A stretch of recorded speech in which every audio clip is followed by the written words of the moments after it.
नमस्कार. ज्योतिष खानदेशी रेसिपीजमध्ये आपलं सगळ्यांचं स्वागत आहे. आज आपण गुजरातची प्रसिद्ध ईदडा रेसिपी पाहणार आहोत. मी या ठिकाणी 2 वाटी तांदूळ व 1 वाटी उडदाची डाळ घेतली आहे. ते स्वच्छ 2-3 पाण्याने धुवून घेणार आहे. 6 तास ते आपण भिजत ठेवणार आहे. आणि 1 वाटी पोहे घेऊन तेही मी 1 तास आधी भिजत घातले होते. आता हे सर्व मी बारीक करून घेणार आहे मिक्सरमध्ये. त्यात 1 वाटी आपण दही घालणार आहोत. दही जास्त आंबट नाही, आदल्या दिवशी रात्री मुरवलेली चालेल. छान अशी पेस्ट करून घ्यायची स्मूथ, आणि त्यात थोडं पाणी मिक्स करून आपल्याला हे रात्रभर फर्मेंट करायला ठेवायचे. फुलून येईल आपलं हे मिश्रण अगदी ढोकळ्यांसारखं.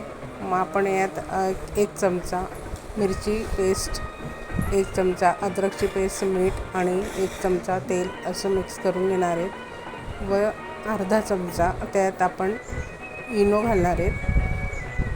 त्यात आपण थोडं पाणी मिक्स करून छान मिक्स करून घ्यायचे, ढवळून घ्यायचे ते.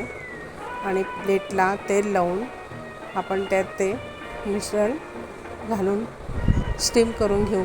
त्यावर आपल्या आवडीनुसार आपण लाल मिरची पावडर किंवा मिरेपूड घालू शकतो. मी या ठिकाणी मिरची पावडर घातली आहे आणि एक प्लेन ठेवलेले आहे.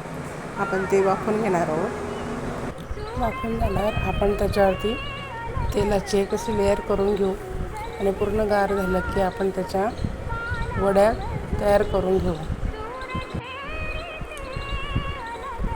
आपण ह्या सगळ्या वड्या काढून घेऊ आणि सर्व करू. खूपच छान अशी ही गुजराती डिश ईदडा खूपच छान लागते. रेसिपी आवडल्यास लाईक करा, शेअर करा आणि सबस्क्राईब करा.